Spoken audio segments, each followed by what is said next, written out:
자, 다시금 나오신 그 걸음 예수 그리스도의 이름으로 환영합니다. 우리 주님이 기뻐하십니다. 원하기는 우리의 온전한 모든 시간을 들여서 하나님 앞에 서기를 원하건만 어두워질수록 그게 잘 안 되는 것 같아요. 그러나 그럴 때일수록 우리가 더욱더 하나님 앞에 열심을 품어야 될 줄로 믿습니다.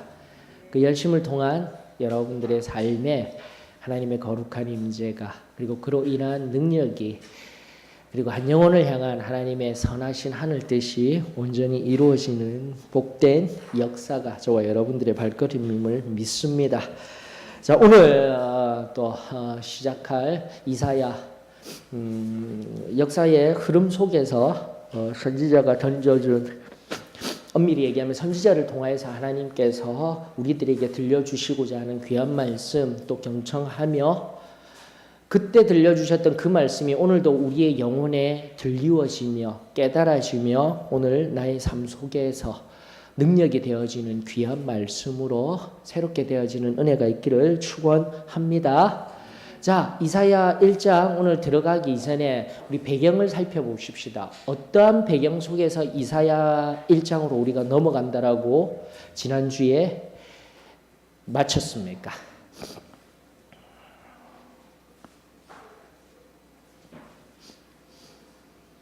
역대하 26장 16절 이하 16절에 명확하게 나와 있죠. 어떤 배경 속에서요? 16절로부터 23절에 있는 전체적인 내용에 의한 맥락에서 이사야의 1장을 이해하실 수가 있다라는 거죠. 우시야가 무엇을 했던 거예요, 여러분들? 우시야가 성전에서 그냥 제사장이 할 일을 우시야가 가로채서 하려고 해서 사건. 제사장이 할 일을 왕이 가로채서 함으로 말미암아. 예, 좋습니다. 또 다른 분은요? 그렇다면 왜 왕이 제사장이 할 일을 이렇게 하려고 했을까요? 교만입니다. 여러분들 끊임없이 얘기하고 있죠. 교만. 그 교만을 다른 말로 무엇이라고 이야기할 수 있습니까? 지난주에 다 했어요. 원죄의 진짜 이러면 제가 미워요. 괜찮아요. 자꾸 이러면서 하나님의 말씀 앞에서 자꾸 찾아나가는 교만은요. 원죄의 시작이자 마지막이라고 하지 않습니까? 끝이라고 하지 않습니까? 이게 핵심이에요. 여러분들 원죄를 다른 것으로 찾으려고 하시지 마셔요. 그러면서 제가 알려드렸죠. 왜 원죄의 시작이라고 하였습니까? 왜? 하나님과 같아지려고. 그리고 왜 같아졌다라는 거예요. 즉 아담과 하와가 뭘 했습니까? 그 원죄적인 실제적인 행함의 죄가 무엇이었죠? 말씀을 어겼어요. 어떤 말씀? 그렇죠. 선악과를. 그래서요, 어떤 분들이 이런 얘기들을 해요. 아유, 좀 우리 아담만 없었다라면 우리 다 낙원에서 살았을 거 아니겠습니까? 맞죠? 예, 맞는데 저는요, 별로 좋은 게 아닌 것 같아요. 제 머리로서는 왜 하나님께서는 동산 중앙에다가 생명나무와 선악을 알게 하는 나무, 만약에 먹지 마라 하는 나무였으면 저 에덴 동산 저 끄트머리 저기에다가 갖다 놓아가지고 뭐 금지구역 이렇게 해가지고 막 땅땅땅 표시해가지고 거기를 아예 못 들어가게 하시지. 왜 하필이면은 늘 먹어야 할 생명나무, 하나님 앞에 늘 생명나무, 예수님을 상징하는 것이죠. 그 생명나무 옆에서 선악과 나무를 놔두시고 다른 건 다 먹게 하셨으면 이거 먹지 말라는 거 저 구석대기에다 놔두지 왜 중앙에다 놔두셨을까? 왜 먹지 말라 하셨을까? 왜? 아마 거기는 낙원이 아니었을 것 같아요. 저에게 있어서는. 여러분들은 어떠실 것 같아요? 여러분들 이런 차원에서 성경을 바라보면서 정말 지금 있는 내 자리가 성령님과 동행하며 성령님이 나와 함께 하시는 이 자리가 하나님 나라입니다. 낙원입니다. 그 고백이 우리 하나님의 백성들에게는 하나님의 자녀들에게는 당연히 있어야 될 줄로 믿습니다. 그래서 아담만 없었으면 우리 다 에덴 동산에 있었을 거 아니에요. 우리 그런 이야기는 하지 마십시다. 지금 하나님께서 나에게 주셨던 그 은혜가 얼마나 귀한지요. 감사한지요. 지금의 상황 속에서도 자족한 마음을 주시고 아무리 어렵고 힘든 상황 속에서도 내 물질의 없음 그리고 여러 가지 세상의 기준의 모자람들 속에서도 우리 주님만이 주시는 은혜가 있잖아요.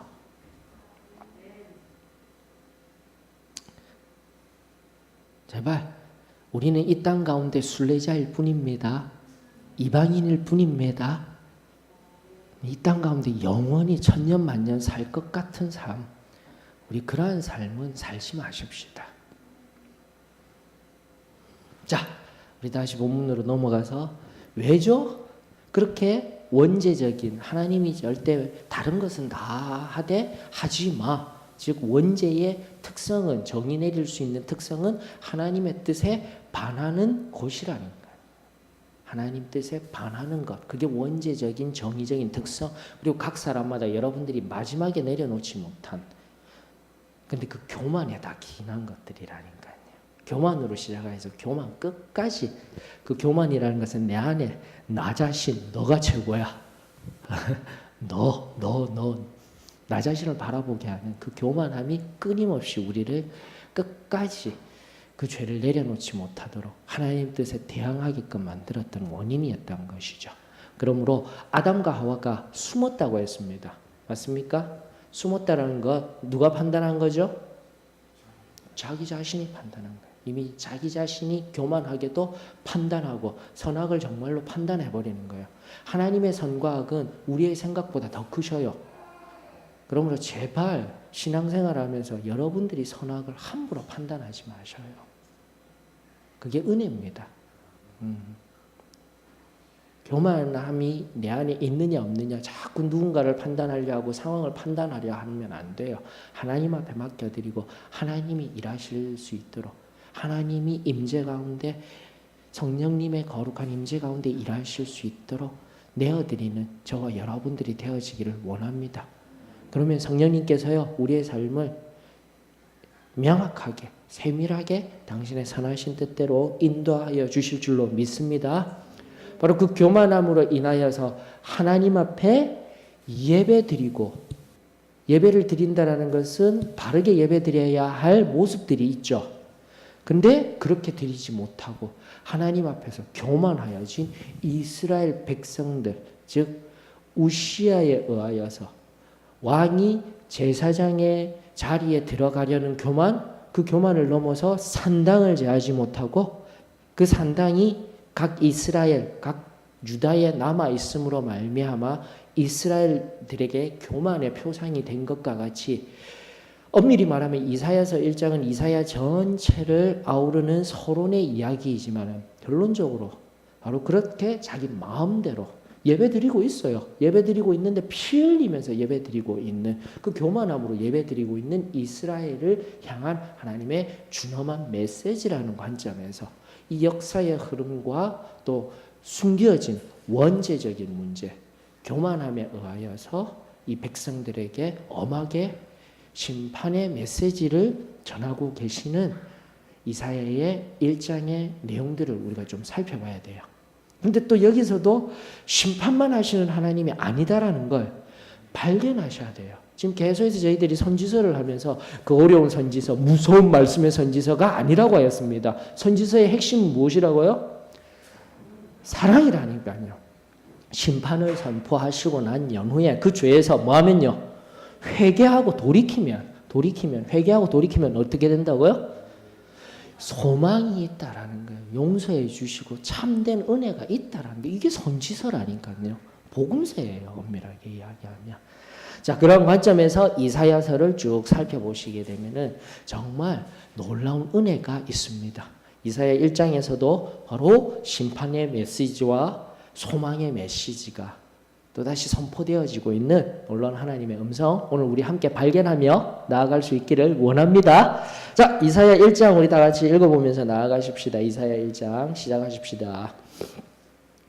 구약 968페이지입니다. 읽습니다. 시작. 유다 왕 우시야와 요담과 아하스와 히스기야 시대의 아모스의 아들 이사야가 유다와 예루살렘에 관하여 본 계시라. 하늘이여 들으라, 땅이여 귀를 기울이라. 여호와께서 말씀하시기를 내가 자식을 양육하였거늘 그들이 나를 거역하였도다. 소는 그 임자를 알고 나귀는 그 주인의 구유를 알건만은 이스라엘은 알지 못하고 나의 백성은 깨닫지 못하는도다 하셨도다. 슬프다 범죄한 나라요, 허물진 백성이요, 행악의 종자요, 행위가 부패한 자식이로다. 그들이 여호와를 버리며 이스라엘의 거룩하신 이를 만홀히 여겨 멀리하고 물러갔도다. 너희가 어찌하여 매를 더 맞으려고 패역을 거듭하느냐. 온 머리는 병들었고 온 마음은 피곤하였으며 발바닥에서 머리까지 성한 곳이 없이 상한 것과 터진 것과 새로 맞은 흔적뿐이거늘 그것을 짜며 사매며 기름으로 부드럽게 함을 받지 못하였도다. 너희의 땅은 황폐하였고 너희의 성읍들은 불에 탔고 너희의 토지는 너희 목전에서 이방인에게 삼켜졌으며 이방인에게 파괴됨 같이 황폐하였고 딸 시온은 포도원의 망대같이 참외밭의 원두막같이 애워싸인 성읍같이 겨우 남았도다.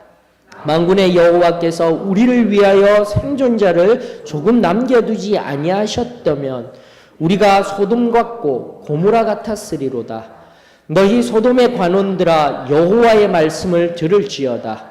너희 고모라의 백성아 우리 하나님의 법에 귀를 기울일지어다. 여호와께서 말씀하시되 너희의 무수한 재물이 내게 무엇이 유익하뇨.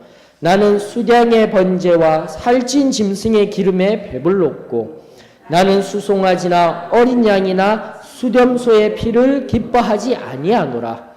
너희가 내 앞에 보이러 오니 이것을 누가 너희에게 요구하였느냐. 내 마당만 밟을 뿐이니라. 헛된 죄물은 다시 가져오지 말라. 분향은 내가 가증히 여기는 바요. 월삭과 안식일과 대회로 모이는 것도 그러하니 성회와 아울러 악을 행하는 것을 내가 견디지 못하겠노라. 내 마음이 너희의 월삭과 정한 절기를 싫어하나니 그것이 내게 무거운 짐이라. 내가 지기에 곤비하였느니라. 내가 손을 펼 때에 내가 내 눈을 너희에게서 가리고 너희가 많이 기도할지라도 내가 듣지 아니하리니 이는 너희의 손에 피가 가득함이라. 너희는 스스로 씻으며 스스로 깨끗하게 하여 내 목전에서 너희 악한 행실을 버리며 행악을 그치며 선행을 배우며 정의를 구하며 학대받는 자를 도와주며 고아를 위하여 신원하며 과부를 위하여 변호하라 하셨느니라. 여호와께서 말씀하시되 오라 우리가 서로 변론하자. 너희의 죄가 주홍 같을지라도 눈과 같이 희어질 것이요 진홍같이 붉을지라도 양털같이 희게 되리라. 너희가 즐겨 순정하면 땅의 아름다운 소산을 먹을 것이요 너희가 거절하여 배반하면 칼에 삼켜지리라. 여호와의 입의 말씀이니라. 신실하던 성읍이 어찌하여 창기가 되었는고 정의가 거기에 충만하였고 공의가 그 가운데에 거하였더니 이제는 살인자들 뿐이로다. 내 은은 찌꺼기가 되었고 내 포도주에는 물이 섞였도다. 내 고관들은 패역하여 도둑과 짝하며 다 뇌물을 사랑하며 예물을 구하며 고아를 위하여 신원하지 아니하며 과부의 송사를 수리하지 아니하는도다. 그러므로 주 만군의 여호와 이스라엘의 전능자가 말씀하시되 슬프다. 내가 장차 내 대적에게 보응하여 내 마음을 편하게 하겠고 내 원수에게 보복하리라. 내가 또 내 손을 내게 돌려 내 찌꺼기를 잿물로 씻듯이 녹여 청결하게 하며 내 혼잣물을 다 제하여 버리고 내가 내 재판관들을 처음과 같이 내 모사들을 본래와 같이 회복할 것이라. 그리한 후에야 내가 의의 성읍이라 신실한 고리라 불리리라 하셨나니 시온은 정의로 구속함을 받고 그 돌아온 자들은 공의로 구속함을 받으리라. 그러나 패역한 자와 죄인은 함께 패망하고 여호와를 버린 자도 멸망할 것이라. 너희가 기뻐하던 상수리 나무로 말미암아 너희가 부끄러움을 당할 것이요 너희가 택한 동산으로 말미암아 수치를 당할 것이며 너희는 잎사귀 마른 상수리 나무 같을 것이요 물 없는 동산 같으리니 강한 자는 사물하기 같고 그의 행위는 불티가 사서 함께 탈 것이나 끌 사람이 없으리라. 아멘. 자, 아 하거나 아 하신 거랑 잘 모르겠거나 이해가 안 됩니다 라는 게 있으시면은 질문해 주셔요.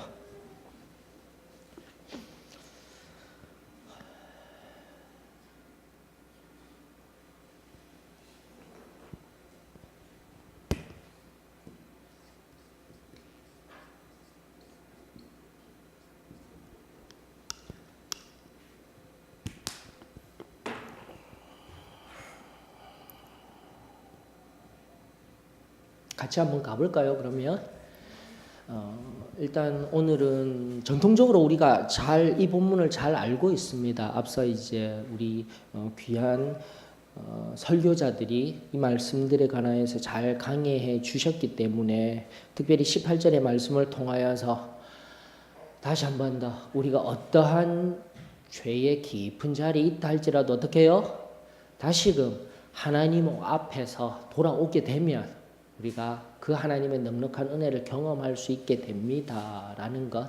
이사야서를 통틀어서 42장 11절로 제가 기억하고 있습니다. 나는 주 너의 하나님이니라. 돌아오라. 끊임없이 이사야서가 얘기하는 것은 돌아오라라는 말씀이에요.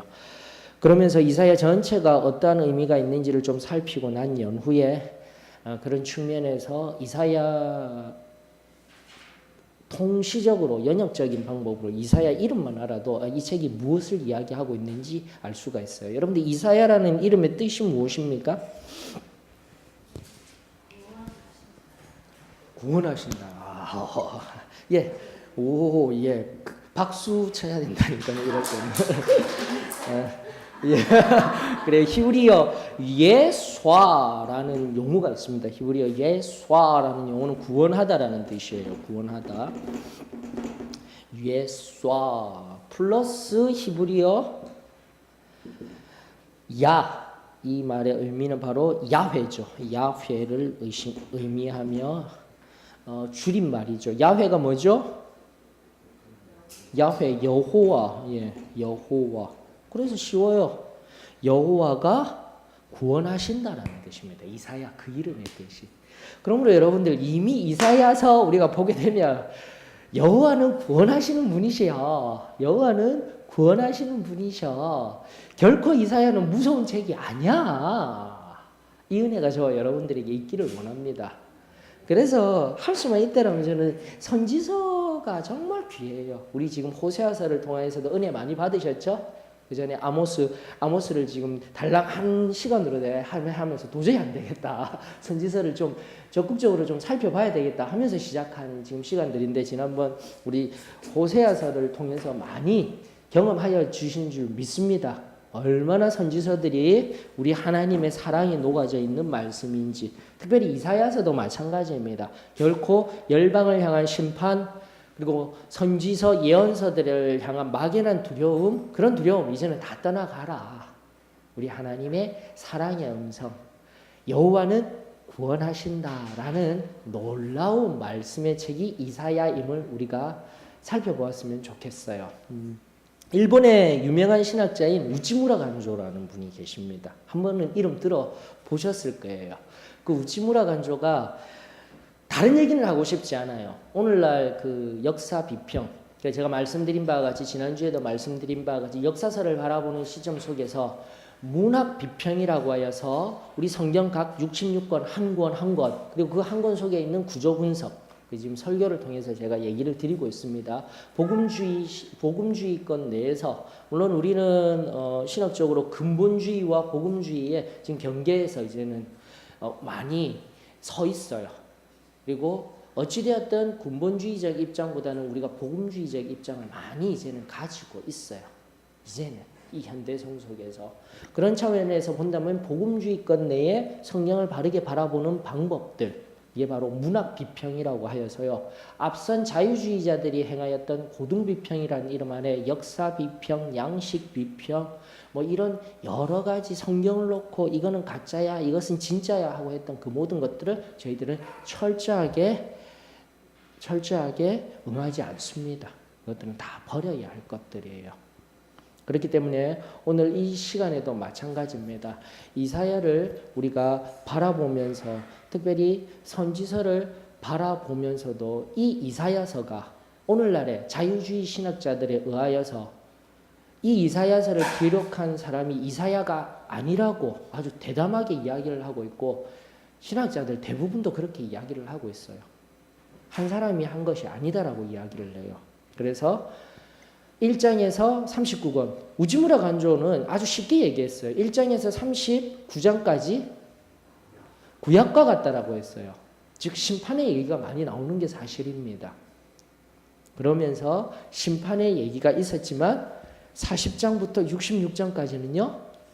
은혜 얘기예요. 회복의 얘기예요. 하나님의 사랑이 녹아져 있는 얘기예요. 그러므로 문학 양식상 우리는 딱 두 개 우리의 전통적인 입장 그렇게 바라보면 되는 겁니다. 1장부터 39장까지는 구약과 같이 39권 맞죠? 66장으로 되어 있으니까 우리 성경도 66권 정말 신기하게 우치무라 간조라는 얘기하신 거예요. 정말 구약과 같다. 1장에서 39장까지는 심판을 얘기하지만 40장부터 66장까지는 회복을 얘기한다. 은혜를 얘기한다. 이 관점을 가지셨으면 좋겠어요. 그런데 앞서 말했던 그 자유주의 신학자들은요. 제1 이사야서 1장부터 39장 그리고 제2 이사야서는 이미 포로 시대 때나 있을 법한 이야기를 하고 있는 거야. 그래서 이사야가 기록한 것이 아니라 자 그런데 여러분들 1장 1절에 보면 뭐라고 되어 있어요? 하나님으로부터 뭐 했다라고 되어 있어요? 아모스의 아들 이사야가 마지막에 유다와 예루살렘에 관하여 본 여러분들 계시가 뭐예요? 여러분들이 알고 있는 이 말씀을 뭐 계시가 뭡니까? 정의하셔요 빨리. 눈에 보여주는 거, 미리 보여주는 거. 그리고요. 그러니까 여기서 말하는 계시다 이러면은 막 지금 뭔가 이렇게 내 눈에 육신적으로 이 눈으로 보는 게 아니라 뭐예요? 하나님께서 그 영으로 감동시키셔서 맞습니까? 일어날 일을 보았기 때문에 이런 이성적인 사고를 가진 사람들은 이사야가 1장 1절에 이렇게 명확하게 알려주고 있는데 히브리어 하존이라고 얘기를 합니다. 이 히브리어 하존은 영어에 전부 다 비전으로 해석되어졌고 우리도 계시라고도 되어져 있고요. 환상, 꿈, 이상 이렇게 한글에는 다 번역이 되어져 있어요. 바로 이런 용어들의 특정함은 우리가 감히 이성적으로는 알 수 없지만 우리 하나님에 의하여서 우리 하나님이 붙들어 주셔서 앞으로 있을 먼 미래도 볼 수 있습니까? 없습니까? 간단해요. 이런 믿음들이 없어요. 그러면서 1장에서 39장까지는 이사야가 한 것 같은데 40장부터 56장 8절까지는 제2 이사야서 포로 시대 때 얘기야. 이사야가 나중에 히스기야 왕 이후에 므낫세에 의하여서 유대 전승에 의하면은 톱질을 당하여서 죽는답니다. 그렇게 죽임을 당하고 난 뒤에 100년 뒤에나 있을 얘기를 어떻게 알아? 이게 바로 고등비평자들이라는 자유주의 신학자들의 견해인 거예요. 여러분들이 그러면서 계속해서 이제 TV 속에 요즘 많이 워낙 정보들 이제는 안 본다, 안 된다, 보지 말아야 돼 이런 시대가 아니에요. 정보들은 그냥 흘러 들어오잖아요. 특별히 우리 젊은 세대들은요. 정보들이 그냥 접해져요. 자동스럽게 접해지고 언젠가도 말씀드린 바와 같이 TV 속에서도 각종 채널들이 기독교 채널들이 나오게 되면서 수많은 말씀들이 흘러나오고 있죠. 라디오 방송만 들어도 수많은 설교자들이 이야기하고 있죠. 그러나 정말 바른 성경 신앙과 이런 성경에 대한 신앙의 이론, 신학이라고 하였습니다. 개혁적인 신학 그리고 자유주의적인 신학 이런 것과는 우리가 분명히 다르다라는 것을 이제는 알아야 되는 때인 거예요. 여러분들. 그런 정보들이 그런 말씀의 소리들이 그런 말씀의 영상의 설교들 이런 가르침들을 접하게 되었을 때 아 이것은 아니구나. 우리와는 다르구나라는 것을 분별할 수 있어야 됩니다. 옛적에는 아주 쉬웠어요. 성령으로 충만하면 근데 오늘 우리 자신을 정직하게 점검하면 우리가 정말 충만해서 우리의 신앙 한 걸음 한 걸음 내딛는 것도 이미 화석화되어져서 설교를 통해서 말씀드린 바와 같이 힘든데 그거 분별하는 것도 이제는 힘들어요. 워낙 많은 사상들이 생각들이 우리 속에 침투하고 있기 때문에 그러므로 이런 시간들을 통해서 우리가 명백하게 알아야 되는 거예요. 그래서 혹시라도 이사야서를 가지고 이런 엉뚱한 얘기를 하는 설교자나 어떤 말씀 공부가 있다면 아니다라고 생각하셔요. 제2 이사야서에서 1장부터 다시금 정리합니다. 1장부터 39장은 제1 이사야서 이사야가 했을 수도 있다. 이 정도까지만 나오고 40장부터 56장 8절까지는 포로기에 어떤 익명의 선지자가 기록한 책이야. 안 적으셔도 여러분들 다 아실 수 있는 거죠. 성경 공부하십시다 우리. 그러면서 제2 이사야서라 얘기하며 포로 시대 때 누군가에 의하여서 기록된 책이 합쳐진 거예요. 이게 자유주의에 의한 1700년대에 일어난 신앙의 그 시작이었어요. 이 이사야서를 바라보는 시작. 그것이 굳어지다가 나중에 또 1800년 후반부 97년 92년경에 보면 둠이라는 학자가 등장하면서 이제는 굳어졌어요. 정설이 되어져 버렸어요. 제3 이사야서까지 나오는 겁니다. 바로 56장 9절로부터 66장까지는 포로기 이후에 회복하였던 사람들에 의하여서 누군가가 제1 이사야서, 제2 이사야서 앞전에 말씀드렸던 것은 40장으로부터 66장까지가 제2 이사야서여서 이렇게 이야기를 했는데 나중에는 1890 몇 년경에 등장한 그 어떤 학자에 의하여서 이제는 신학적으로 굳어져 버렸어요. 56장 8절까지 그리고 56장 9절로부터 66장까지 제3 이사야서라고 하여서 이제는 이렇게 가르치고 있는 것이 현실입니다. 자, 그리할 때에 우리가 바라보는 이사야서를 바라보는 성경적인 관점은 어떻게 해야 된다고요? 이 이사야서는 누구에 의하여서요? 이사야에 의하여서 1장 1절에 의하여서 다른 안에 내적인 증거 찾아보지 아니하여도 괜찮습니다. 이사야에 의한 유다와 예루살렘에 관하여 본 하나님의 계시라 끝이에요. 그래서 몇 주 전에도 우리 성경 공부하면서 얘기하였죠. 안셀무스에 의하여서 우리가 신앙을 알기 위해서 어떻게 한다고요? 이 성경을 이해하고 알기 위해서 뭐 한다고요?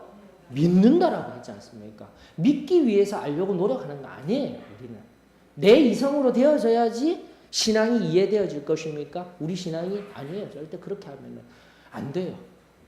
이성적인 영역에 있어서도 하나님 앞에 믿음을 내어드리면서 하나님의 말씀을 바라보고 성령 하나님 앞에서 나아가는 은혜가 우리 소망교회 위에 임하여지기를 원합니다.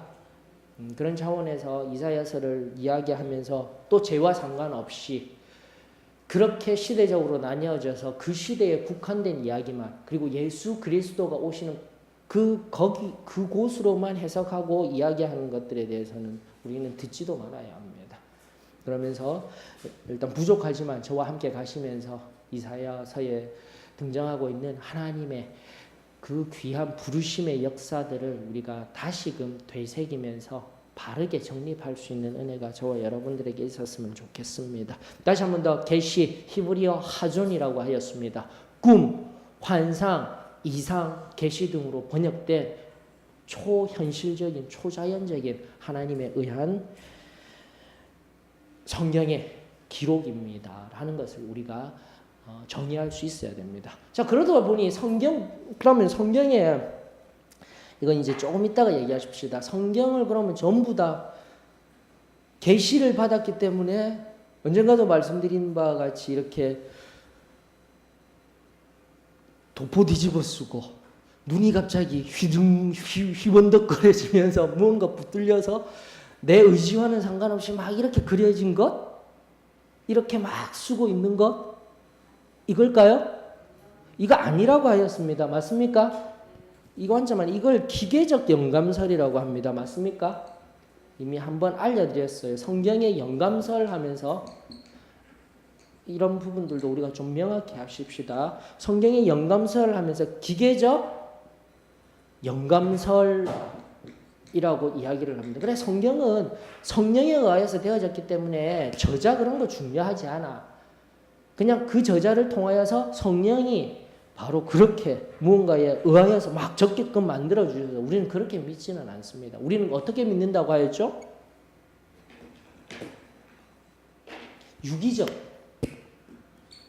유기적 축자. 여기서 축자라 하면 유기적이라고 하면 성령에 의하여서 그 사람의 상태, 그 사람이 어떠한 지식과 어느 정도의 역량을 가졌는지를 통해서 하나님 성령과 그 사람에 의하여서 기록되어진 축자, 하나님의 뜻이 함축되어지고 그대로 전하여진 영감서를 믿습니다라는 거예요. 이거 정말 중요한 개념입니다, 여러분들. 그러므로 우리가 특별히 일단은 구약의 성경에 관하여서는 우리가 차지하고서라도 나서 우리가 잘 알듯 복음서를 통해서 역사서를 통해서 베드로는 직업이 뭐였죠? 그러니까 어부예요. 어부기 때문에 지금도 얘기하면 조금 무지한, 맞죠? 조금 무지해요. 그러나 그에 반해서 많은 신약의 성경을 기록한 바울은 그 전에 서울대 법대를 하는 사람이라니까요. 가마리엘 문화에서요. 날 때부터 로마 시민권자에다가 유복한 굉장히 그 환경이 좋은 집안에서 공부도 열심히 하고 가마리엘이라는 당대 최고의 문화생으로서 아주 뛰어난 사람이었어요. 그리고 그도 하나님의 말씀을 기록했어요. 근데 이제 베드로 전후서를 바라보면 문장이 굉장히 단순하고 거칠어요. 헬라어 원어적으로는요. 그러나 사도 바울의 용어는 구원론에 관하여서 로마서도 마찬가지고 오늘 히브리서는 작자 미상이라고 또 얘기해요. 하지만 우리는 아닙니다. 바울이 적었다고 제가 믿습니다. 통론 시간에도 분명히 그거 정립해 드렸어요. 바울이 기록한 책입니다. 하였어요. 그렇듯이 그런 구원의 눈에 보이지 아니하는 이야기들을 자신이 가진 지적인 능력을 통하여서 잘 서술해 내었다는 거, 이런 게 보여야 되는 거예요. 그래서 성경을 우리가 바라보고 살펴보면서 하나님의 말씀을 진정으로 하나님의 말씀이라 여기고 성령 하나님 뜻 안에서 이 성경을 바르게 이해하기 위해서는 지금도 뭘 믿어야 된다고요? 유기적 축자 영감설입니다. 기계적 영감설 아니라는 것 이제는 알려드렸습니다. 맞습니까? 그럼 뭐 자유주의자들이 이야기하는 영감설 부인하는 것은 말할 것도 없고요. 그걸 이제 조금 있다가 좀 다루도록 할게요. 아니요, 이 논리적인 흐름에서 지금 가도록 하십시다. 여러분들 보셔요. 일단 호세아서나 아모스서에서는 그나마 조금 덜해요. 여러분들 보셔요. 무슨 얘기를 하고 싶냐면은 자, 하나님의 계시를 받았어요. 근데 여러분들이 성경을 이런 예언서 선지서들을 바라보면서 하나님이 그 이사야를 통해서 이사야만 보십니다. 그 선지자를 통해서 기록한 하나님의 명확한 말씀이 전부 다일까요? 그 성경 전체가, 그 권 전체가. 쉽게 말하면 우리 호세아서 건데 호세아서의 전체가 다 하나님이 호세아에게 지금처럼 유기적 영감설에 임하셔서 그 모든 것을 다 내어주셨을까요? 이게 중요한 핵심이에요. 선지서를 여러분들이 바라보면서 이제는 성경을 더 깊이 들어갈 때. 그냥 단순하게 성경의 말씀에 모든 것은 하나님의 말씀이야 라고 우리가 생각하지 말고 이제는 아주 단순하게는 다 하나님의 말씀에 의한 것이죠. 근데 이제는 성경을 깊이 있게 바라보기 위해서는 이 관점을 가지셔야 돼요. 계시를 받았어요. 근데 그 계시된 명확한 하나님의 말씀만 적혀져 있을까요? 선지서에? 우리가 아는 호세아 얘기를 하십시다. 하나님께서 제일 처음에 호세아를 부르셔서 뭐 하라고 하셨어요? 지났어요. 누구랑 결혼하라고 하셨어요? 고멜이랑 결혼해라. 그래서 내가 너 아들 낳으면 이들 이름 적고 그게 처음에 나왔는데 그리고 나서 뭐라고 되어 있을까요? 그가 가서 고멜을 데리고 왔더라. 이게 있다니까요. 호세아서를 바라보면서. 이게 이제 여러분들이 명확하게 보셔야 돼요. 즉 하나님이 계시하셔서 알려주신 것을 선포라고 하십시다. 선지자를 통해서 하나님이 명확하게 들려주신 선포가 있다라면 그 선포에 따른 선지자적인 이해와 해석이 있을까요? 없을까요?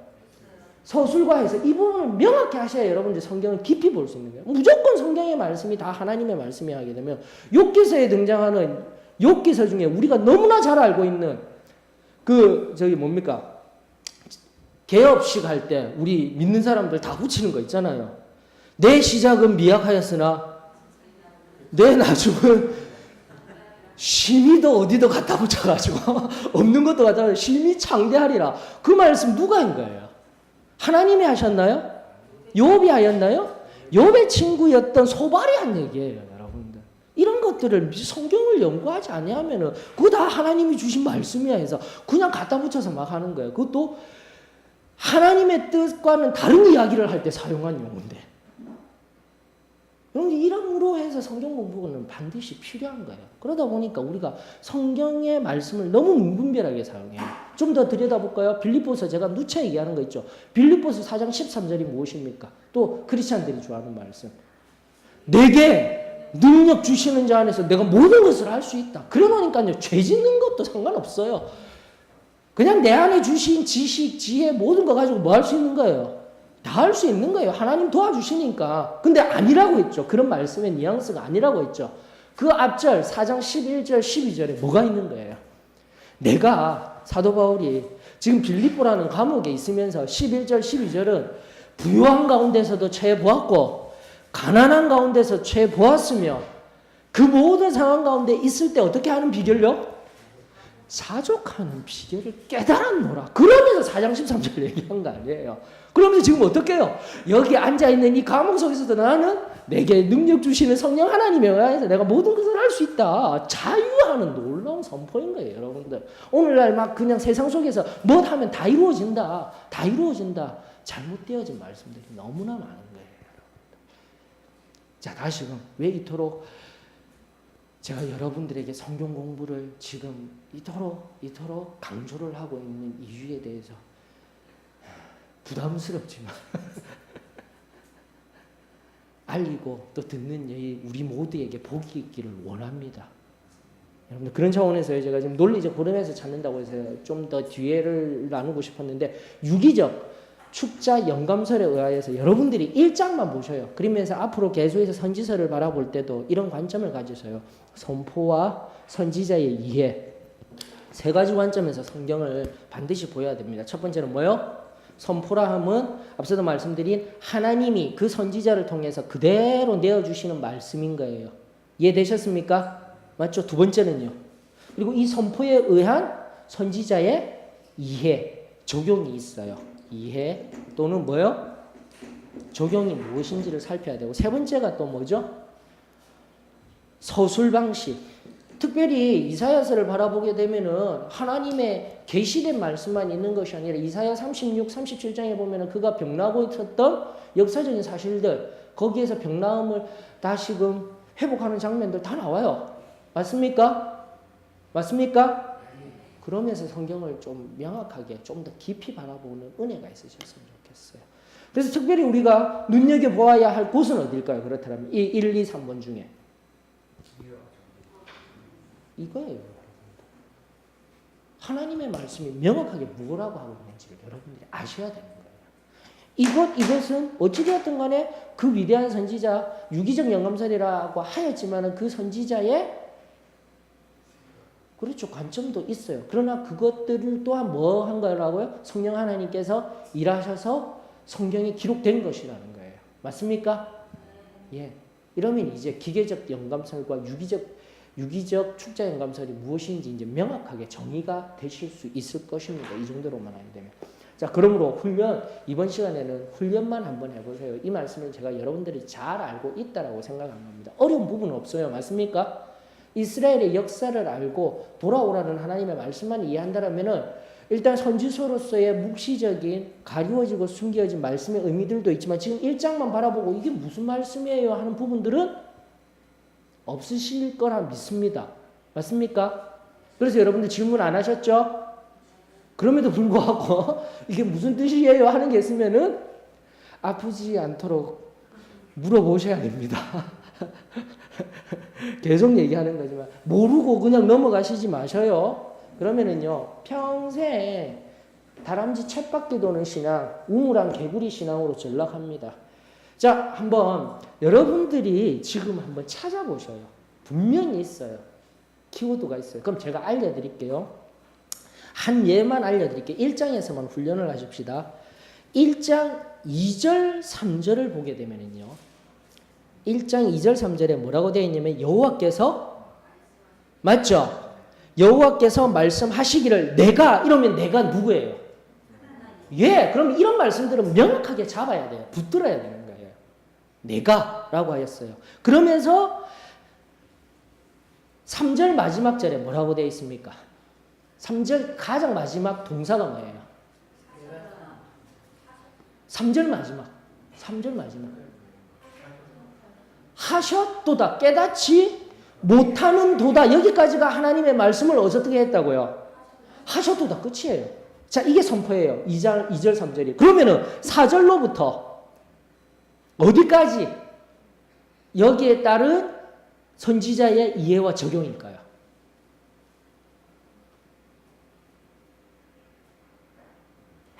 10절까지인 거예요. 여러분들. 보이시죠? 우와, 이러면서 성경이 확 보이는 거예요. 여러분들이 이제는. 물론 그것이 하나님의 말씀의 의미가 아니라는 것이 아닙니다. 이러면서 눈에 확 들어오는 거예요. 지금 하나님이 애 같아서 하시는 말씀은 뭐라는 겁니까? 2절 3절 다 같이 읽어보십시다. 시작. 하늘이여 들으라, 땅이여 귀를 기울이라. 여호와께서 말씀하시기를 내가 자식을 양육하였거늘 그들이 나를 거역하였도다. 소는 그 인자를 알고 나귀는 그 주인의 구유를 알걸만은 이스라엘은 알지 못하고 나의 백성은 깨닫지 못하는 도다라고 이사야에게 이야기를 하니까 이사야가 뭐라고 하는 거예요? 너무 슬픈 거예요. 지금의 이 현실들, 이 상황을 바라보면서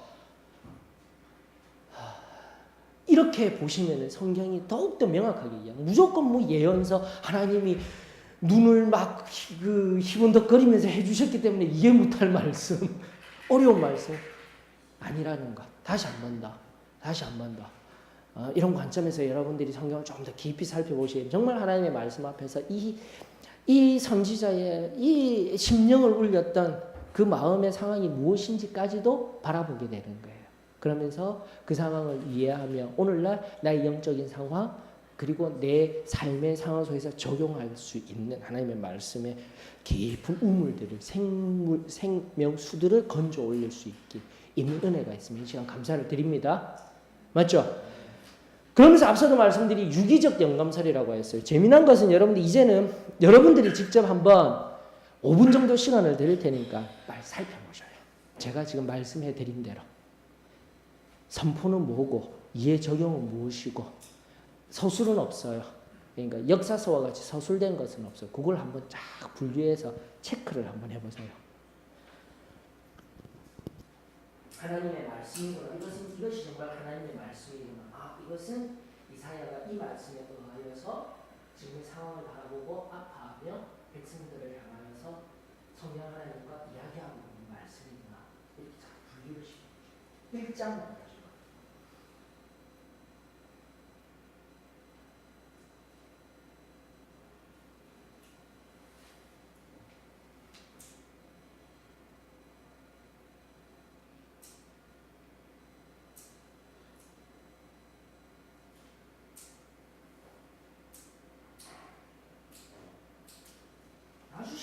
여호와 하나님이 말씀하셨도다, 말씀하시길 이걸 찾고 하셨도다, 이렇게 하셨도다. 이거 여기만 찾으면 너무 쉬워요.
자, 어느 정도 한번 보셨습니까?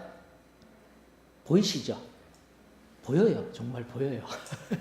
이렇게 말씀을 좀 더 깊이 바라보는 은혜가 있었으면 좋겠습니다. 그리고 또 하나 알려드릴게요. 지금도 우리가 성경 읽기 하고 있죠. 저 같은 경우는 최소한 어떻게 지금 이제 여러 가지 성경 읽기 방법이 있지만은 지금 거진 석 장 정도가 읽어지죠. 한 권을 전체 1년에 한 번씩 읽기 위해서 석 장을 바라보실 때 저는 최소한 그냥 제 생각 목회자는 1년에 3독 이상은 해야 된다 생각해요. 성경 연구하는 거 그걸 떠나서 하나님 말씀에 젖어 있어야 돼요. 자, 근데 그걸 어떻게 적용하냐면은 같은 본문을 이렇게 창세기부터 요한계시록까지 쭉 읽고 이렇게 가지 않아요. 같은 본문을 3번, 5번씩 보는 거예요. 그러면 이해도가 훨씬 높아요. 여러분들도 성경을 바라볼 때 1장부터 몇 장까지 이렇게 쭉 가시지 마시고 막 1장만 10번 읽어도 돼요. 방법론적으로 한번 해보죠. 그러면 훨씬 이해하기 쉬우셔요. 성경을 바라볼 때. 어느 정도 지금 성경 읽기가 이제 많이 이해되시고 생활에 습관화 되신 분들은 성경을 읽을 때 한번 저처럼 한번 해보셔요. 그렇게 하시면서도 성경 이 본문을 맥락적으로 이해하려 할 때 어느 정도 맥락이 보인다면 그 맥락만 한 5번 정도 그렇게 읽어보시면은 바로 눈에 쏙쏙 들어오는 은혜들이 있습니다. 그런 성경 읽기도 해보시면 도움이 되십니다. 자, 저하고 한번 같이 해보십시다. 2절, 3절이 뭐라고 했죠? 선포죠. 맞죠? 맞습니까? 예. 그리고 4절에서 10절은요? 이해예요. 이해를 하며 그 아픈 마음으로 이스라엘 백성들을 향하여 이야기하는 장면인 거죠. 그리고 또요, 11절에서 17절까지 보이시죠? 맞춰지는 게 선포예요. 그리고 18절에서 20절도 맞죠? 아, 아멘. 기뻐요. 이렇게 잘 찾아내시는 거 보면. 21절부터 23절은요? 맞아요. 이해 부분과 적용이고요. 24절부터 26절은요? 맞아요. 선포. 27절부터 31절은요? 이해 적용. 맞죠? 보이시죠? 이렇게 보시면은요, 성경을 좀 더 깊이 바라볼 수가 있는 거예요. 그래서 이해와 적용은 물론 그 속에 있는 말씀도 굉장히 중요하지만 지금 제가 얘기 드리고자 하는 목적이 있어서 지금 하는 거예요.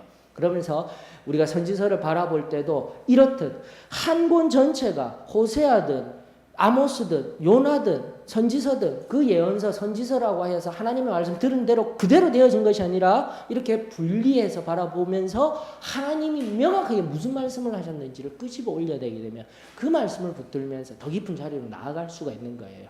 그리고 그 시대에 그 말씀을 붙들고 선지자가 아파하고 고민하였던 것이 무엇이냐를 또 끄집어 올리는 거예요. 자꾸 생각을 하시면서 성경을 바라보시면 도움이 되십니다. 물론 성령님과 함께 해야 하는 작업인 거예요. 자, 그런데요, 선포 부분만요. 여러분들 이게 왜 이토록 중요하냐면은 무슨 얘기를 하고 싶냐면은 자, 제가 지금 기록할게요. 9절. 제가 얘기하면 바로 이게 이해입니까? 선포입니까? 라고 얘기해 주셔요. 9절. 이해죠? 맞습니까? 16, 17. 선포입니다. 맞습니까? 18, 20. 24, 26. 선포. 그 다음요. 27. 이해, 선포, 이해입니다. 제가 왜 이 말씀들을 끄집어 올렸는지 여러분들이 지금 이 말씀들을 읽으면서 공통점이 뭔지를 찾아내셔요. 지금 제가 이미 강의를 하면서 앞에 이미 답은 나왔어요. 선지서의 특징, 두 특징 중에 한 특징이에요. 선지서의 두 특징 중에 지금 이 본문의 말씀들은 한 특징이에요. 그 특징이 뭡니까? 이렇게까지 쉽게 지금 제가 설명해 드리고 있습니다. 선지서는 무엇을 말하고 있고 또 무엇도 말하고 있습니다. 그러니까 뭐예요, 이게? 지금 이 본문들이.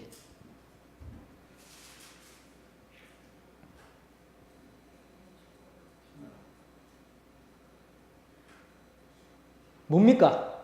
심판에 관한 말씀입니까? 다 소망이죠. 그러니까 심판과 소망이라는 영역만 따지고 봤으면은 다 뭐예요? 이 본문, 지금 내가 적어드린 것들이에요. 그런데 선포, 하나님의 명확한 선포의 말씀은 다 뭐예요? 16, 17, 18, 20, 24, 26 이해가 아니에요. 돌아오라 선지자의 외침이 아니라 하나님의 선포는 심판이 아니라 뭐라는 거예요? 철저하게 사랑하시며 다시금 소망을 얘기하시며 이네들이 지금 이스라엘들이 무너지고 멸망당하기를 원하시는 것이 아니라 다시금 돌아오시기를 원하시고 희망을 주시기를 원하시고 사랑하시기를 원하시는 것이 누구의 마음이라고요? 하나님의 마음입니다. 여러분들 이 모든 지금 본문 속에 있는 내용들을 잘 이해하시는데 이렇게 구조를 통하여서 지금 저와 같이 이런 방법으로도 살펴보시면 놀라운 은혜들이 우리들 가운데 주어질 수 있는 거예요. 하나님은요 예언서를 통하여서 너희들 다 무너질 거야. 이런 죄로 인하여서 다 죽을 거야. 그 얘기를 하시고자 하시는 분이 아니시라 뭐라고요? 이사야와 같이 여호와 하나님은 구원이시다.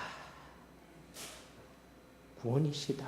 다시 한 번 더 당신의 사랑하는 백성들을 당신의 자녀들을 지금 1장에서 자신의 이스라엘 백성들을 무엇과 같이 비유하고 있어요? 동일하잖아요. 백성과 자녀들로 비유하면서 그들이 지금 정말 잘못된 자리에 있지만은 예배도 드린다 하지만 제대로 된 예배로 드리지 아니하는 자리에 있지만 뭐 하겠다고요? 돌아오라는 거예요. 오면은 다시금 시온을 회복시켜 줄 것이고 여러분들 27절의 말씀이 얼마나 귀한 말씀입니까? 시온은 정의로 구속함을 받고 그 돌아온 자들은 공의로 구속함을 얻으리라. 구속이 뭐예요, 여러분들? 지금까지 아는 우리가 이제는 이 본문에서만 이 말씀에서만 이것을 이해하지 말고 구속이라는 말의 의미는 뭐예요?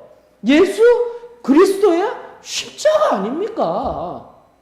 너희들 피 흘려서 정죄받아서 그 죄에 대한 책임을 물을 거야가 아니라 뭐 하시겠다라는 거예요, 하나님은. 다 용서해 주시겠다. 모든 것 다 다시 돌아오기만 하면, 나에게 돌아오기만 하면, 돌아온다라는 용어를 다시 한 번 더 신앙적인 용어로 뭐예요? 회개만 하게 되나 뭐 하겠다라는 거야. 다 용서하고 다 없이 해주겠다. 이것이 바로 여호와 하나님께서 우리들에게 주시고자 하는 구원의 은혜일 겁니다, 여러분들. 막 죄를 끄집어 올려서 율법을 끄집어 올려서 정죄하고자 하시는 분이 우리 하나님이 아니시고 다시 한 번 더 이런 너희들의 상태 죄를 통하여서 율법을 통하여서 지금 너희들의 모습을 바라보고 그저 돌아오기만 하면 돼. 그저 돌아오면 구속함으로 이 구속이라는 것은 다 그 죄 내가 절대 기억하지 아니하고 그 죄에 의한 징계를 내어주지 아니하고 사랑하며 너희들을 다 자유케 할 거야. 나중에 60장 이후로 끊임없이 일어나는 자유케 하리라, 자유케 하리라, 자유케 하리라, 자유케 하리라. 이 말씀의 핵심들이 바로 1장 속에 다 녹아져 있어요. 여러분들. 이것이 바로 우리가 받아 누리고 있는 구원의 놀라운 은혜입니다. 그리고 세상을 향해 우리가 증거하여야 할 놀라운 진리인 거예요. 그러므로 여러분들 오늘도 우리 18절의 말씀과 같이 어떠한 진홍빛과 같은 어떠한 죄에 있다 할지라도 우리 하나님 어떻게 하시겠다고요? 용서하시고 사랑하시고 은혜 내려주시겠다. 약속하고 계시는 겁니다. 저와 여러분들에게 이 믿음이 있기를 원합니다. 나를 새롭게 하여서 세상을 향해 진정한 이 복음을 증거해야 되는 거예요. 선포해야 되는 거예요. 그냥 말씀을 바라보고 이런 말씀이 있네. 그리고 한 단어에만 맞추어서 하는 것이 아니라 성경의 창세기부터 요한계시록까지 말씀이 진정 복음을 넘어서 하나님의 은혜, 하나님의 사랑을 증거하는 책이라면은 이런 방법들을 통하여서 하나님의 은혜를 끄집어 올릴 수 있는 하나님의 사랑을 깨달을 수 있는 더 깊은 자리에 나갈 수 있는 저와 여러분들이 되어지기를 원합니다. 그러나 반드시 중요한 요건은 무엇입니까? 이 은혜를 이 값없이 주실 수 있는 구속함을 얻기 위해서 반드시 필요한 게 뭐냐라는 거예요. 뭡니까? 돌아오는 것. 회개가 필요한 거예요. 그러므로 정의를 명확히 내려야 돼요. 구속함, 구원은 반드시 뭐가 필요해요? 회개가 있어야 합니다. 그저 입으로 내가 믿습니다. 오늘날의 시대처럼 교회에 나오면은 당연히 교회에 나와서 무슨 신앙생활 하게 되면은 구원받는 그런 거 없어요. 성경은 결코 그렇게 가르치지 않아야 하고 있어요. 반드시 뭐가 필요하더라고요? 회개. 지금 내가 있는 이 자리에서 명확하게 들어와서 회개의 진정한 의미는 뭐라고 했죠? 그래서 내가 뒤돌아서서 하나님 사랑합니다. 말로만 하고 떠벌떠벌 하는 것 아니고 또 내 마음으로만 드리는 것 아니고 뭘 해야 된다고요? 가야죠. 바로 이 걸음, 행하는 것. 또다시 마태복음 7장 얘기 안 해도 됩니다. 산상수훈, 천국 시민의 삶, 승리하는 삶, 성도의 올바른 삶. 마지막 결론이 뭐라고요? 복음서의 결론도 될 수 있다라고 하였습니다. 7장에 있는 마지막 맥락. 반석 위에 지은 집, 모래 위에 지은 집. 그 모래 위에 지은 집 사람이든 반석 위에 지은 집 사람들은 뭘 아는 거예요? 하나님의 말씀은 안다니까요. 회개해야 된다는 것도 안다니까요. 입술로도 교회 올 때마다 지금의 모든 교회들은 회개하라고 가르치고 있어요. 근데 진정한 회개는 뭐라는 거예요? 말씀을 듣고 행해야죠. 말씀대로 살아야죠. 우리의 교리적인 고백으로는 순리의 삶을 살아야 되는 거예요. 회개해서 그 삶을 살아가는 거예요. 삶 속에 진정한 삶의 성령의 열매들을 맺어 드려야 되는 거예요. 다시금 예전에 있었던 현상학적인 그런 체험적인 신앙이 분명히 중요하지만 과거에 있었던 그 체험을 현상적인 것이라고 할 때 거기에만 묶여서 지금 아무런 능력도 없이 아무런 행함도 없이 물론 행함이 구원을 이루는 것 아닙니다. 지금까지 끊임없이 제가 가르치고 있는 것은 그럼 그건 이단이에요. 맞습니까? 은혜를 통한 내가 그 은혜를 경험하였다라면 내가 성령에 붙들려 있다라면 내가 진정한 완전 성화를 경험하고 있고 성결한 자리에 있다라면 성령으로 충만하게 되어져서 때로는 내 연약함으로 인해서 보할 수도 있어요. 그때 뭐 하는 거예요? 회개하고 또 뭐 하는 거예요? 가는 거예요. 행하는 거예요. 승리를 선포하며 지금도 하나님이 기뻐하는 것을 적극적으로 행하며 살아가는 삶. 이것이 진정한 우리의 삶인 줄 믿습니다. 다시금 이사야서가 이야기하는 것도 마찬가지예요. 회개. 돌이켜서 말하는 거예요. 지금 여러분들 엄밀히 얘기하면 1장을 통해서 이들이 지금 예배를 드리고 있어요? 안 드리고 있어요? 드리고 있다니까요. 드리고 있는데 다 뭐 하고 있는 거예요? 수영 성경대로 보시고 해석하셔요. 지금도 제가 얘기하는 거 하나님이 뭐라고 하고 있습니까? 2절, 3절. 그래서 하나님이 하신 말씀 속에서 답을 얻는 거예요. 일단 다른 거 지금 다른 건 다 이해와 선지자적 이해와 그 시대의 상황을 적용하는 그런 말씀들은 차지하고서라도 우리가 말씀하시는 선포 속에서도 하나님의 마음이 어떠한가를 살피라는 거예요. 살피라는 거예요.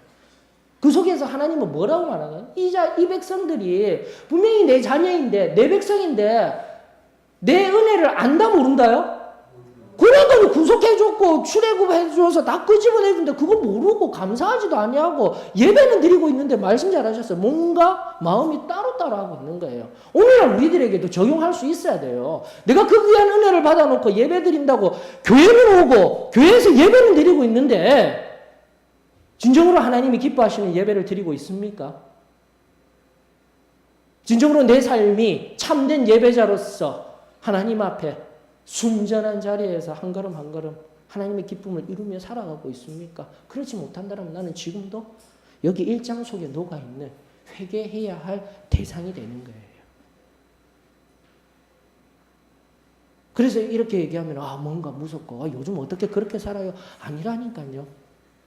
하나님에 의하여서 성령에 의하여서 그냥 돌이켜서 회개만 하면은 하나님이 다 구속하여 주시고 은혜 내려 주신다는데 이 얘기가 나한테 귀에 거슬리는 거예요. 예배 드리고 하나님 앞에 온전히 시간을 드리고 하라는 것 이게 다 거슬려서 무언가가 까칠까칠한 게 있어서 이제 이 시점에서 원래 제가 해드리고 싶었던 말씀 좀 하십시다.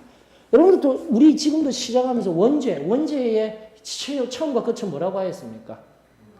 교만이라고 하죠. 교만이 우리 안에 있으면 우리는 어떠한 상태인 거죠? 아주 간단하게 얘기해서 구원. 나는 구원받았습니다. 나는 성결함 받았습니다. 정립하셔요. 우리는 점진적인 성화를 살아가는 사람들 아닙니다. 뭐라고요? 완전 성화를 경험한 그래프 또 그릴 겁니다. 그래프 그려서 명확하게 하셔요. 그 다음 성결함 받아서 그 성결하고 비고빈 심령이 뭘 경험한 사람들이에요?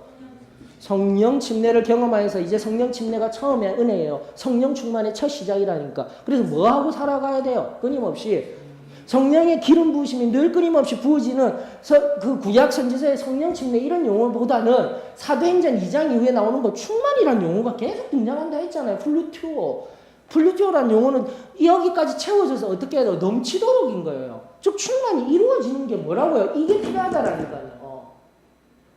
구원의 상태 이런 상태가 아니라니까요. 이미 사도행전 2장 이후에 우리가 은혜를 받았다라면 이 상태에 항상 거하고 있어야 돼요. 그래야 뭐가 있다라고요? 승리의 삶이 있는 거예요, 여러분들.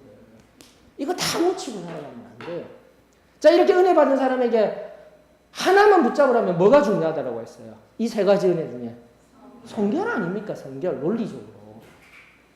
내 신앙의 상태적으로도 바라보았을 때 성결해서 내가 교만함으로 인하여서 내가 버리지 못한 그 죄, 원죄적인 죄로 인하여서 뭐가 생기는 거예요?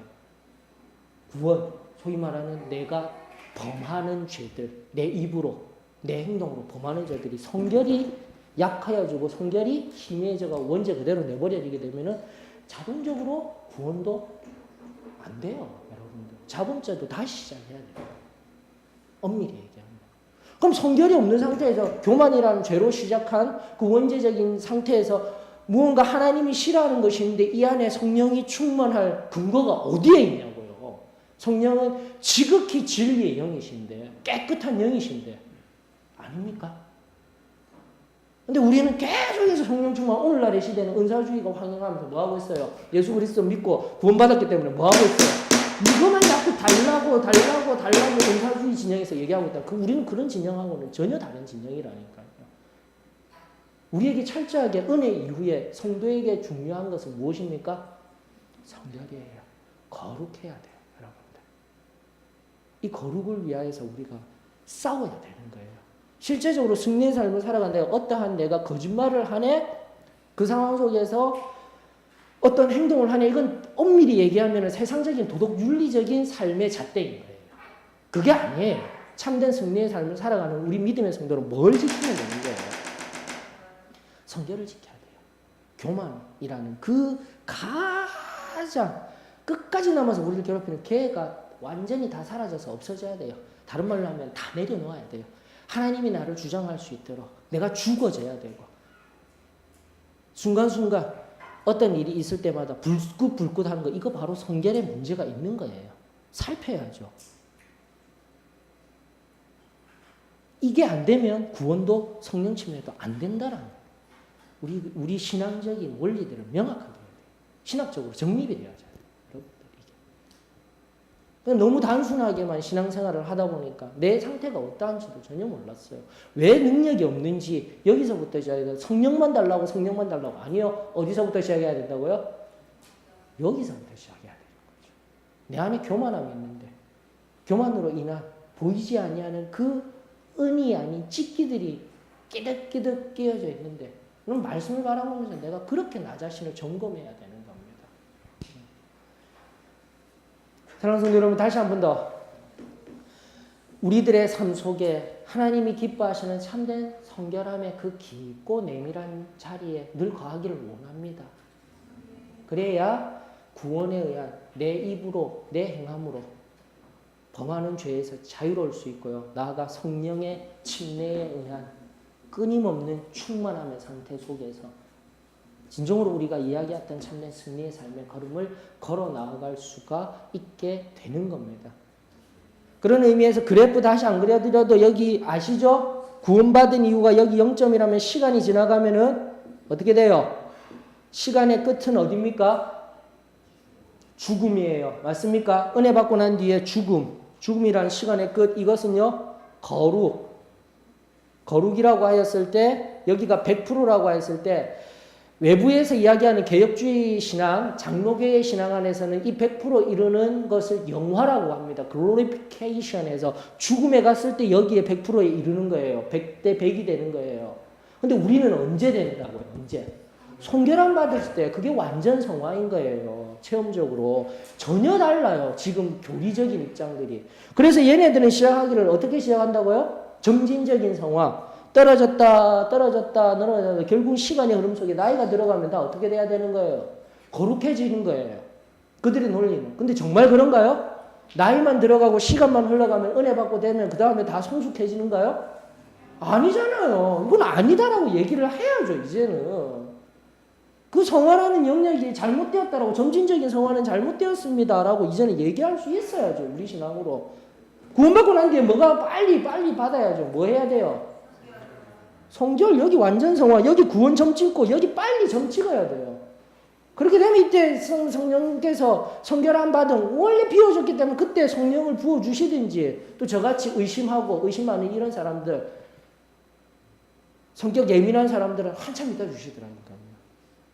뒤에 계신 우리 윤승명 목사님도 한참 있다가 성령 침례 받으셨다라는 거 제가 고백을 들어서 알고 있습니다. 진리를 너무나 사모하고 디테일하게 가는, 이렇게 나누어져요. 우리가 개개인적으로 살펴보게 되면 이걸 알아야 돼요. 그리고 나서 100%의 이 은혜를 알기 때문에 은혜가 좀 떨어질 수 있어요. 그러므로 어떻게 해야 돼요? 나는 아무런 문제 없다가 아니라 어떻게 해요? 육신의 연약함, 그리고 성결함 받았지만은 사람과의 관계성 속에서 아직 성령 침례 받지 못함으로 성령 침례 받아도 끊임없이 마귀는 활동하고 있기 때문에 우리 속에 뭘 던지는 거예요? 원죄적인 성품. 내가 끝까지 내려놓지 못한 교만에 의한 그 무언가 찾으라고 했잖아요. 그걸 던졌을 때 여기가 떨어진다니까. 그때 뭐예요? 다시 한 번 더 100%그 은혜를 사모하면서 올라가야죠. 이게 돼야 되는 거예요. 우리는 여기서 이제 겨우 이렇게 나가는 삶이 아니라 이 고차원적인 삶에서, 순결한 삶에서 살다가 결국 하나님 앞에 죽음이 이르렀을 때 온전한 영화를 경험해야죠. 이게 우리 신앙인 거예요. 그러나 이것은 우리가 얘기하는 것이 아니라 원래 자범죄들과 원죄, 구원과 성결이라는 원리는요, 교회 역사 속에서 예수님의 말씀도 그렇게 하고 있지만, 지금 말씀을 찾는 것도 아니지만 말씀뿐만이 아니라 사도들에게도 그렇게 전하여 주셨고요. 사도들의 제자 있죠. 시간이 지나면서 근 100년 정도 되면 사도들의 제자였던 교부라는 그들에게도 이 신앙이었어요. 이중적이었어요. 구원론은. 한국 교회에서만 장로교회 그 구원의 일을 단회론 그 얘기만 하고 있으니까 누차 얘기들이죠. 세상만 벗어나면은 장로교회는 오순절 우리 교회보다도 교세가 약하잖아요. 그런데 극단적인 칼빈주의자들은 웨슬레함도 이런 완전 성화를 주장하는 웨슬레도 이단, 오순절도 이단, 다 이단이에요. 자, 그런데 이런 이런 기독교 개신교의 환경 속에서 명확하게 알자고요. 명확하게 알자고. 무엇이 진리인지를. 무엇이 진리인지. 그러면서 이러한 삶을 살기 위한 또 다른 도표가 하나 이번에 한 형제님이 진지하게 물으셔서 그렇다면 믿음으로 사는 삶에 그 믿음이 있으면 개인이 알고 살지 않습니까? 하면서 같이 대화를 나누면서 또 그래프로 설명을 해드렸어요. 목사님이 그러면 맨날 주일날 오라고 수요일날 오라는데 안 오는 사람들은 어떻게 해요? 그 사람도 나름 믿음 가지고 가는데 맞아요. 간다니까요. 목사님이 주시는 건 뭡니까? 제가 지금 주장하고 있는 거 이 삶을 살기 위해서 구원을 얻는 믿음과 이러한 이 온전한 가장 기본인 구원, 성결, 성령 침례 이후의 삶의 영역에 있어서 제가 5년 동안 얘기하고 있는 거예요. 중요하기 때문에 다시금 회복시키기 위해서 제 기준은 여기 있는 거예요. 지금 얘기하는 기준. 그 기준들은 하나님과의 관계를 다시 정립하라는 겁니다. 성결할 수 있도록 성령님이 내주할 수 있도록 그 관계 그리고 관계를 어떻게 해야 된다? 매일 성경 읽어야 됩니다. 말씀 보아야 합니다. 이 기준을 여기 0에서 잡으면 안 되잖아요. 중앙에 제가 세워준 거예요. 쉽게 말하면. 그럼 여기도 또 뭐예요? 시간이라고 얘기하십시다. 삶을 통해서 내어드릴 수 있는 헌신. 다른 말로 하게 되면 우리가 하나님의 은혜를 경험하였다면 성결함 받았다면 외적 헌신, 내적 헌신된 상태에서 은혜를 경험하고 내외적인 헌신의 삶을 살아야 되죠. 맞죠? 이걸 이 영역이라고 생각하십시다. 시간이 있겠죠? 맞죠? 그 다음에 뭐가 있습니까? 물질이 있다니까요. 시간과 물질이 바로 여러분들의 삶을 주정하고 있는 거예요. 여러분들이 가지는 모든 것을 가장 단순화시킨 신앙의 삶의 영역에 있어서 그리고 관계라는 측면에서 그 관계가 신앙적으로 구원, 성결, 성령 침례를 통하여서 성령 하나님과 온전한 관계 속에 있게 되면은 시간을 어떻게 되어 드릴 수 있다라는 겁니까? 이것은 시간이 흘러서 되는 게 아니에요. 내 시간을 온전히 어떻게 드리는 거예요?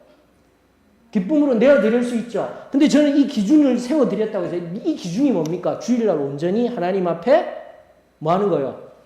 예배 드리고 수요일날 이 시간 이렇게 와서 좀 이런 말씀도 듣고 우리 신앙이 왜 중요한지 성경 공부하자고요. 제가 딱 세 시간을 기준으로 여기를 잡아드렸더라면 여러분들이 교회에 와서 봉사하고 또 더 시간을 내어서 드리면 어디에 들어가는 거예요? 점점 이런 네 가지의 점이 나오는 거예요. 여러 가지 이거는 점들이 이 영역에 거하게 되는 거예요, 여러분들이. 물론 시간만 내어주게 되면 여기에도 거할 수 있는 거예요. 시간만 내어주면 물질 전혀 주는 것 없이 물질의 훈련이 안 되어서. 그래서 물질적으로 제가 3가지 요구하고 있지 않습니까? 뭐 하고 있습니까? 성경에 11조. 그것은 내가 땀 흘려서 낸 거 반드시 드리는 거다. 하나님 말씀에 의해서. 뭐라고 해서 그거는 의무제예요. 맞습니까? 근데 자원제로 2개가 더 있다고 했죠. 하나님 앞에 올 때마다 빈손으로 오시지 마시라고 감사하는 마음으로 드리라고 자원해서 드리셔요. 그리고 또 하나 뭡니까? 지금도 얘기하는 고아와 과부들을 위하여서 부지하는 삶을 살아야 된다. 그 3가지가 바로 제가 새겨드린 기준점이라니까요. 근데 이것보다 더 많이 드릴 수 있습니까? 없습니까? 그러니까 시간도 많이 드리고 더 많이 드리고 더 하는 사람은 여기에 거하는 거예요. 여기에 거하라고 목사님은 계속해서 이야기하는 거예요. 말씀 전하고. 시간은 너무 바빠가지고 못 드릴 수 있어요. 못 올 수도 있어요. 지금도 일하고 있기 때문에. 열심히 일하고 지금 수요일 같은 거. 그럼 이 영역에 가는 거예요. 물질은 어떻게 드릴 수 있어요? 더 많이 드릴 수 있잖아요. 제 기준으로. 그럼 이 영역에, 여기에 거할 수 있어요. 여기에. 이런 그래프대로. 이런 삶도 살 수 있어요. 근데 제가 원했던 이 영역은 항상 이 영역에 사는 삶은 이 영역이겠죠. 이게 최상급 영역. A등급의 영역이라면 여기는요? B등급. 여기도 B등급이라고 하십시다. 맞습니까? 맞죠? 시간은 나는 물질이 없어서요. 많이 드릴 수가 없어요. 또 요즘 들어서 빚을 내어서 즐기는 시대에 있기 때문에 생각보다 우리 성도님들 제가 구체적으로 얘기를 하는데 돈 얘기는 함부로 하면 안 된다고 하니까 그래도 정신없이 하는 저죠? 물질. 반드시 하나님 앞에 헌신하는 거예요. 물질조차도. 그런데 정말 빚더미에 앉아서 사시는 분들 얼마나 많겠어요, 여러분들. 그래서 못 드리는 거예요. 그러나 시간만 드리는 사람이 있다니까, 괜찮다니까요, 이 기준에서. 근데 문제는 여기잖아요, 지금. 이 얘기를 하고 싶은 거예요, 이 얘기를 하고 싶은 거예요. 구원이라는 시작점에서 구원받고 은혜의 시점을 살아가고 있는데 내가 시간도 못 들여. 하나님 앞에 온전히 드려야 할 예배도 못 드려. 하나님 앞에 더욱더 내 삶이 예배라고 하는데 그 삶 속에서 하나님을 늘 기억하고 못 드리고 있어요. 여기 있어요. 그리고 또요. 물질도. 아유, 그 10%는 어떻게 다 드려요? 아유, 감사? 그런 거 모릅니다. 물질도 인색하여서 이렇게 살면 여기에 머물러 있다가 나는 언제 어떻게 될지 몰라요. 우리가 오늘날 장로교회라든지 일반적으로 모든 교회들이 다 그렇게 믿고 있는 것 같아요. 의인된 죄인이다. 그리고 나아가 구원파적인 구원론을 가지고 있는 것 같아요. 한번 구원받으면 어떻게 되는 거예요? 무엇을 해도 영원히 구원받은 상태에 있는 것 같이 얘기하는데 우리는 그렇게 가르치지 않습니다. 성경은 또 명확하게 다시 찾지 않으라도 어떻게 돼요? 죄 짓고 범죄하고 양심에 화인 맞는 자리에까지 가게 되면 어떻게 되는 거예요? 이 자리에 거하다가 어느 순간 나는 낭망하는 낭망이 아니에요. 저주받는 자리에서 어두운 데서 이를 갈며 있는 자리에 갈 수 있는 게 우리라니까요. 이게 성경이 말하고 있는 거예요. 그러니 여기에 있는 사람들에게 왜 독려를 해야죠. 목회적으로. 기준을 정해줘야죠. 여러분들. 어떠셔? 이해가 되셨습니까? 구원의 은혜, 구원받고 난 뒤에 우리는 이런 점진적인 성화 아니에요. 철저하게 이 거룩함과 죄에 오히려 민감하고 율법에 의해서 말씀에 의해서 죄에 민감하고 하나님의 그 민감함에 의해서 하나님이 주시는 은혜를 늘 경험하며 어디에 가는 거예요? 이 A라는 영역에서 늘 살게 될 때 나도 건강해지고 교회도 건강해지고 아니면 여기에 거하는 분들은 항상 문제를 일으켜요. 예배도 안 오면서 예배 시간 옮겨달래요. 11조도 안 하면서 무기명에서 기명하세요 이런 얘기만 하도 막 이렇게 떠시는 분이 계시더라. 우리 교회는 원래부터 그랬는데 아주 무서워요. 그런 모습들만 보게 돼요. 그 영혼인들에 대한 안타까움과 긍휼함은요. 오늘 이 이사야서에 있는 것 같이 하나님은 말씀 주시고 하나님은 진리를 우리들에게 알게 하여 주셨는데 이 진리에서 여기 이 영역에서 가는 그들을 향한 우리의 마음 목회자의 심정뿐만 아니라 우리 모두가 동일하게 아파하고 신음해야 되는 거예요. 그래서 이들을 위하여서 우리가 무엇을 해야 할지 우리가 깨어있는 거예요. 엄밀히 말해 이 영역에 있는 사람은 자신의 삶을 통하여서 이제는 다음 영역이 어디냐면은 제가 제자 된 다음에 뭐가 돼야 된다 했습니까? 사도가 되어야 된다 했죠. 사도는 무슨 뜻이에요? 사도면 뭐 예수님의 그 사도성을 부여받은 직분 같은 그런 거 아니라고 했잖아요. 뭐예요? 사도라는 뜻. 아포클리토스. 보냄을 받는다. 세상을 향해 보냄을 받는 거예요. 이 은혜를 살아가는 사람은 어디로 와야 되는 거예요? 세상으로도 나가야 되고요. 그 다음에 뭐 해야 되는 거예요? 이 영역으로도 내려갈 수 있어야 돼요. 그리고 이들과 함께 어디로요? 올라와야죠. 다시. 이게 바로 사도로서요. 우리 하나님께서 제자로서 불러주시고 사도로서 불러주시고 그 다음 뭐가 되는 거예요? 거룩히 구별된 무리가 되어진 교회의 삶인 거예요. 여러분들이 교회 되어야지. 우리 교회가 이 모든 문화상 속에서 살아가는 거예요. 제가 애것하는 것은 앞전에 우리 선교사님 정말 한 영혼을 향한 이 영역은 정말 잘하셨어요. 근데 안타깝게도 이 영역에 대한 우리 이론적인 그리고 실제적인 노력들은 정말 많이 부족했던 것 같아요. 은혜에 충만하였을 때는 이 영역들이 말로 하지 아니하여도 가능하였는데 오늘날 온갖 대적들로 오늘 말씀과 같이 포도원에 그 파수꾼이 가는 원두막과 같이 모든 대적들에게 둘러싸인 우리들 이런 하나님의 말씀의 영역 속에 살지 못하면 온갖 어둠의 세력들로 우리도 죽어가고 자녀들도 죽어가고 교회도 그냥 대충 주일날 예배 한 번 드리고 내 신앙 지키고 내 신앙에서 살아가려고 하면은요 다 죽는 거예요. 여러분들. 그래서 오늘 나오신 여러분들 지금까지 이 강의를 하면서 그래서 다시 말씀드립니다. 설교와 성경 공부를 분리하시라는 거예요. 설교는 뭐라고 했죠? 하나님이 그 영혼을 붙들어 주시고 그 영혼을 통해서 흘려보내는 하나님의 말씀의 선포 그리고 지금 뭐예요? 이렇게 안타까워하면서 지금 얘기하는 이런 거 그리면서 하는 거는 앞서서 선지자가 그 하나님의 말씀을 깨닫고 듣고 뭐 하는 거예요? 이해와 적용을 함께 나누고 있는 거예요, 여러분들. 우리의 역사 속에 보면 설교 가지고 설교 어가 어땠니? 아가 어땠니? 얼마나 우리가 무지한 자리에서 얼마나 황당한 일들을 하였는지 우리 자신을 뒤돌아봐야 하는 거예요. 우리 자신을 뒤돌아봐야. 지금 깊은 자리로 나아가십시다. 우리 하나님은 우리의 백성, 우리 자녀들이 다시금 돌아오기를 원하신다라면 우리 하나님은 반드시 용서하시고 하나님의 은혜의 깊은 자리로 나아가게 하실 줄 저는 믿습니다. 다시 한 번 더 구속함에 온전한 은혜의 역사가 이 은혜의 역사가 이 진리를 체험하고 이 진리를 말씀 속에서 깨달아 알고 있는 우리들에게 새 하나님의 일이 이루어지기를 저는 소망합니다. 갈망합니다.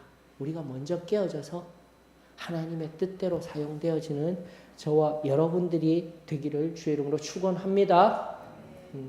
혹시라도 질문 있으십니까? 질문은 조금 있다가 우리 기도 마치고 난 뒤에 하십시다. 기도하십시다.